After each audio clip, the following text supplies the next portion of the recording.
Hello everyone, welcome back to my channel. তো কালকে রাত্রিবেলা তো অনেক খাটাখাটনি গেল। কালকে রাত্রিবেলা নয়, সেই সকাল থেকে। তো আজকে আজকে এত গা হাত পা ব্যথা করছে, মানে কি বলবো, ভালোই লাগছে না কিছু। মনে হচ্ছে খালি ঘুমিয়ে থাকি।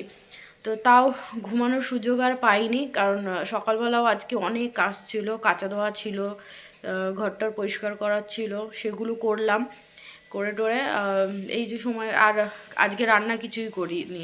কালকে যেগুলো ছিল সেগুলো অনেক, সব কিছুই অল্প অল্প করে বেঁচে গেছিলো, তো সেগুলো গরম করে দিয়েছি। এমনকি ভাতও করতে হয়নি, ভাতও বেঁচে গেছিলো। তো ওইটাই তোমাদের দাদাভাই খেয়ে নিয়েছে, আমিও খেয়ে নিয়েছি। তো আজকে যাব হচ্ছে বিয়ে বাড়ি। ইচ্ছা করছে না যেতে, কিন্তু গিফটও কেনা হয়ে গেছে। যাওয়ার কথা আগের থেকেই ছিল যে যাব, যার জন্যে গাড়ি ভাড়া করা হয়ে গেছে, যেহেতু খুব দূরে। নবদ্বীপ শুনলাম, নবদ্বীপের থেকেও নাকি একটু দূরে। যাই হোক, প্রপার অ্যাড্রেসটা আমি জানি না। তো এটা যাচ্ছি হচ্ছে সঞ্জয়ের, তোমাদের দাদাভাইয়ের বেস্ট ফ্রেন্ড সঞ্জয়, সঞ্জয়ের পিসির মেয়ের বিয়ে। তো গোকুলদা ওরা যাবে, সঞ্জয়রা চলে গেছে, আজকেই চলে গেছে আগেই। আর গোকুলদা আর আমরা আজকে যাব গাড়িতে করে, আর আজকে আমাদের সাথে হ্যাপিও যাবে। তো এর জন্য ইচ্ছা, মানে আগের থেকে প্রোগ্রাম ছিল যে যাব। আর কালকে এরকম প্রোগ্রাম হওয়ার পর আজকে আমার শরীরটা সত্যিই ভালো লাগছে না, ইচ্ছাই করছে না যেতে। কিন্তু কিছু করার নেই, মনে হচ্ছে যে একটু শুয়ে খালি রেস্ট করি, কিন্তু শোয়ার আর সেই সুযোগটা পেলামই না। আর এখন যেহেতু বেজে গেছে 4:30 বাজতে চলছে, আর এত দূরের রাস্তা, তো তো তাড়াতাড়ি বেরোতে হবে, তাহলে রাত্রিবেলাও বাড়ি ফিরবো। যেহেতু ওখান থেকে তো বিয়েবাড়িতে গেলে তো আর হলো না যে গেলাম আর চলে আসলাম। তো রাত্রিবেলা তাড়াতাড়ি ফিরতে হবে, তো এর জন্য এখান থেকে তাড়াতাড়ি বেরোবো। 5:30 6টার মধ্যে নাকি বেরোবে বলেছে। তো যাই, আমিও রেডি হওয়া তাহলে শুরু করি। ভেবেছিলাম, ঘুম পাচ্ছিল খুব, কিন্তু ঘুমাতে পারলাম না। রেডি হতে হবে এখন। চুড়িদার পরবো, যেটা এত দূরের রাস্তা। প্রথমে ভেবেছিলাম যে শাড়ি পরবো, কিন্তু এত দূরের রাস্তা আর ইচ্ছা করছে না শাড়ি পরতে। তো এই যে চুড়িদারটা পরবো, এটা চুড়িদার না, এটা গাউন বানানো হয়েছিল শাড়ি দিয়েই। এর আগেও একবার পরেছি, বাট পরে না ঠিক মতন সাজতে পারিনি। সেই রুটকি গেছিলাম তখন পরা হয়েছিল, কিন্তু সেভাবে সাজা হয়নি। আর এর সাথে না অন্য ওড়না ছিল না, তো আমি অনলাইন থেকে একটা ওড়না নিয়েছি।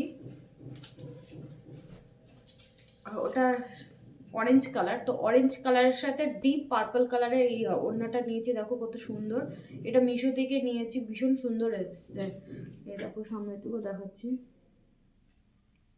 এর মধ্যে অনেকগুলো কালার আছে, তো আমি ভাবলাম যে এই অরেঞ্জের সাথে এই কালারটাই মনে হয় সব থেকে বেশি ভালো লাগবে, তার জন্য এই কালারটাই নিয়েছি। তো চলো, তো আমি চুড়িদার পরে পরবো, আগে মুখের মেকআপটা করে নিই। তো আমি রেডি হয়ে নিয়েছি, মানে চুল বাঁধা হয়ে গেছে, মুখের মেকআপ হয়ে গেছে। আর মুখের মেকআপটা আজকে তোমাদের সাথে শেয়ার করতে পারলাম না, ভেবেছিলাম মেকআপটা তোমাদের সাথে শেয়ার করতাম, কিন্তু কারেন্ট চলে গেছিলো। মানে এত বারবার কারেন্ট যাচ্ছে আসছে আজকে, তো এর জন্য আমি বললাম না, কারেন্টের অপেক্ষা থাকলে তাহলে আমি আর টাইমের মধ্যে রেডি হতে পারবো না, যার জন্য করে ফেলেছি মেকআপটা। তো লিপস্টিকটা খালি এখনও পরিনি, লিপস্টিকটা পরে পরছি, যেহেতু এখনও টাইম আছে। তো ড্রেসটা পরে নিই, তো ড্রেসটা পরে কেমন লাগছে সেটা তোমাদের দেখাচ্ছি দাঁড়া। তো আমি রেডি হয়ে গেছি, দেখো এই চুড়িদারটা পরেছি, চুড়িদারটার সাথে এই ওড়নাটা কেমন লাগছে তো তোমরা কমেন্ট করে জানিও। যেহেতু এটা শাড়ি দিয়ে বানানো হয়েছে, এটা একটা শাড়ি ছিল, শাড়িটা সেরকম পরা হয় না। আর এই শাড়ির ব্লাউজটা না এত ছোট হয়, আমার খুব পরার ইচ্ছা থাকতো সবসময়, কারণ এটা দিদির আশীর্বাদের শাড়ি। আমার এত পরার শখ ছিল, কিন্তু কোনোদিনও পরতে পারিনি, কারণ আমার দিদি বিয়ের সময় ভীষণই রোগা ছিল, তো ওর ব্লাউজ কোনো মতেই আমার হতো না। তো লাস্টে দিদিও পরতে পারতো না, আমিও পরতে পারতাম না, এই জন্য এটা দিয়ে গ্রাউন্ড মারানো হয়েছে। তো কেমন লাগছে তোমরা জানিও। আর এই সেটটা পরলাম, বুঝে পাচ্ছিলাম না এটার সাথে কি মানাবে, অনেক ধরনের সেট পরেছি, তো লাস্টে সিম্পলের মধ্যে আমার এটাই দেখছি ভালো লাগলো।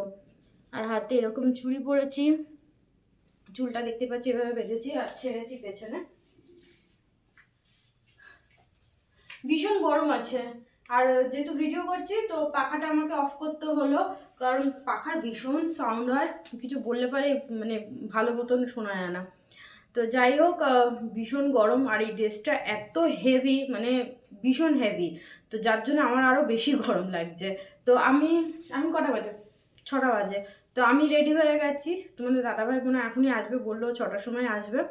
তো ও আসুক, ও রেডি হবে। ওর জামা প্যান্ট আমি অলরেডি আগের থেকে বের করে রেখে দিয়েছি, তো ও আসলে তারপর বেরোবো। তো তোমাদের দাদাভাই চলে এসছে, ও রেডি হচ্ছে। এখানে গোকুলদা, এই যে দুর্গাদি, ওরাও সব চলে এসছে।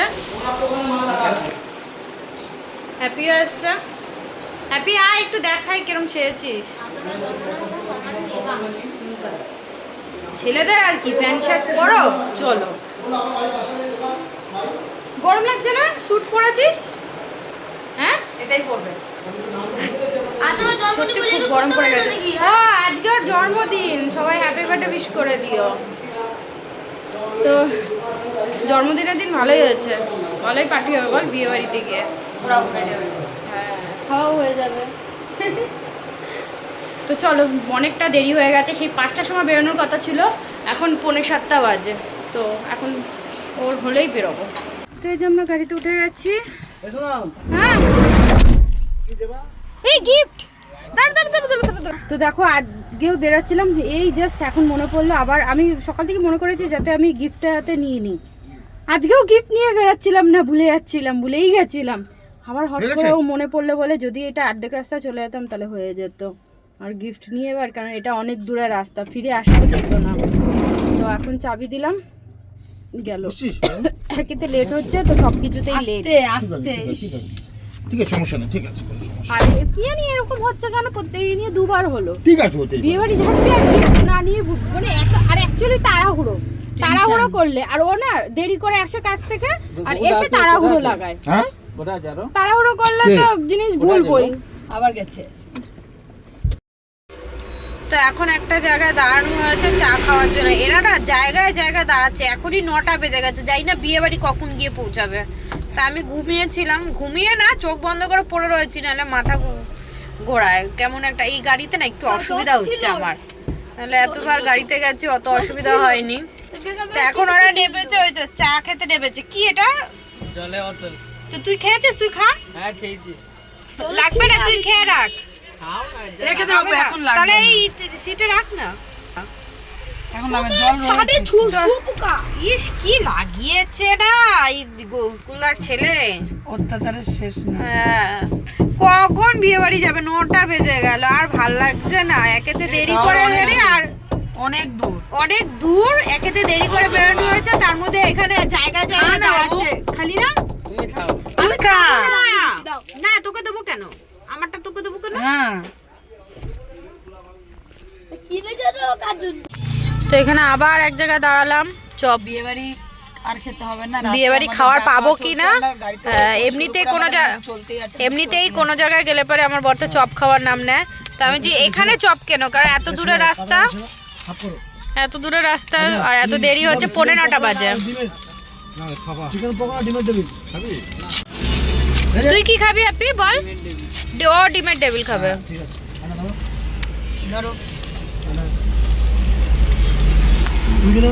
আমার কোনো চাপ নেই, যা দেবা তাই খেয়ে নেবো কত করে। দেখতে বেশি ভালো লাগছে এটা। কোনটা? দেখতে বেশি ভালো লাগছে, কত বড়। তো ফাইনালি দেখো আমরা চলে এসেছি। এসে তো প্রথমে অনেকক্ষণ লেগে গেছে, কারণ আমরা খুঁজেই পাচ্ছিলাম না কোথায়, একদম অনেকটা গ্রামের ভেতরে। আর অনেক খোঁজার পর তারপরে ফোন টোন করে সঞ্জয়কে ফোন করা হলো, তারপর আমরা এই যে খুঁজে পেলাম এই যে বিয়েবাড়ি। তো এসছি, আর ওখানে দেখছি বউ ফটোশ্যুট করছিল, আর আমরা ভেবেছিলাম হয়তো বরযাত্রী চলে এসছে, কিন্তু না, দেখলাম বরযাত্রী আসেনি। আর বরযাত্রী এসছেও তো অনেকটা রাত করে এসছে। তো যাই হোক, এখানে বউয়ের এখানে যখন গিফট দিতে গেলাম তো দেখলাম ফাঁকাই ছিল। তো আমি বললাম যে যখনই কোনো বিয়েবাড়ি যায় ফটো তোলার সুযোগ আর পাই না, কারণ এত ভিড় থাকে, তখন আর ভাল লাগে না কাউকে সরিয়ে ফটো তুলতে, তো বেরিয়ে চলে আসি। তো আজকে প্রথমের দিকেই ফাঁকা ছিল, তো বললাম যে চলো আগে ফটো তুলে নিই, পরে ভিড় হয়ে গেলে আর ফটো তোলা যাবে না। চলে আসো।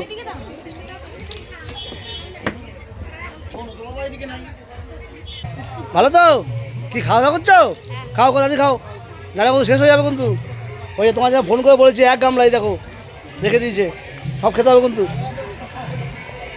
আর সবাইকে বলে দেবো গাড়িতে কী খেয়েছো বলে দেবো।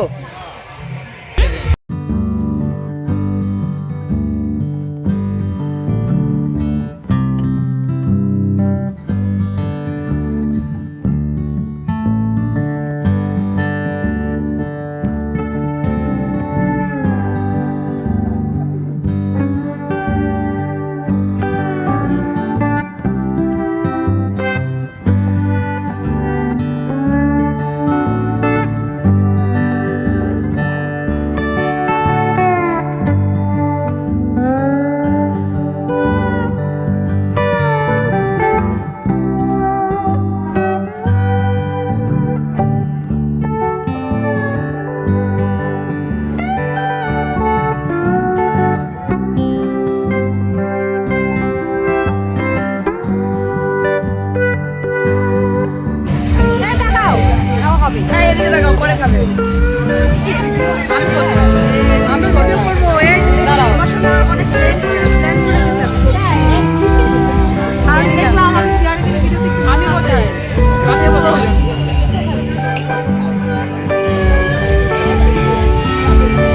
কি হয়েছে বকুল? হ্যাঁ আমরা তুলে নিয়েছি হ্যাঁ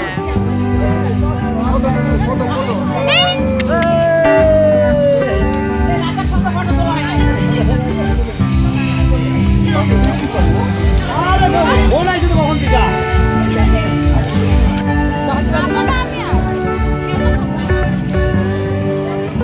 আরে এই খেয়ে পেট ভরেও না।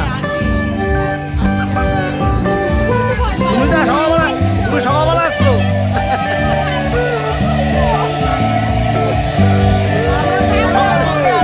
সকালে আসতে সকালে।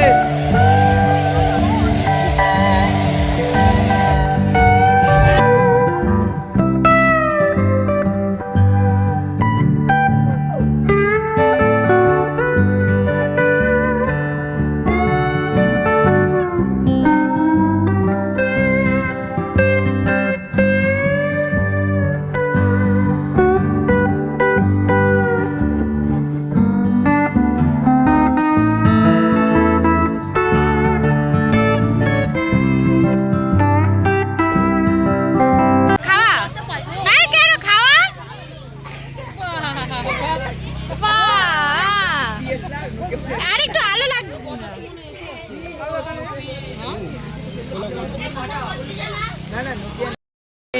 তখন আমরা খাওয়ার জন্য এখানে লাইন দিয়েছি আর শুনছি বরযাত্রী চলে এসছে গেট ধরবে যার জন্য এখানে দাঁড়িয়ে রয়েছে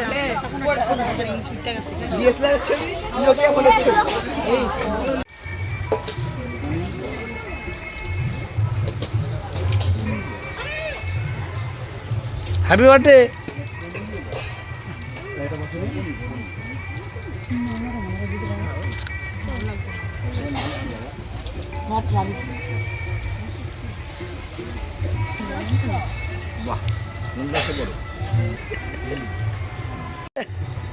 সন্ধ্যে থেকে খেতে খেতে এসছি তো খিদায় মন ছিল না অনেকক্ষণ ধরে বসে রয়েছি তাই দোয়া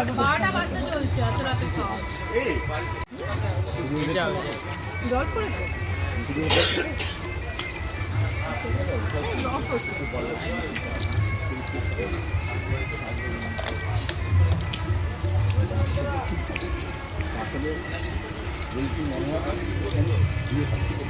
এই খেতে যাবে ও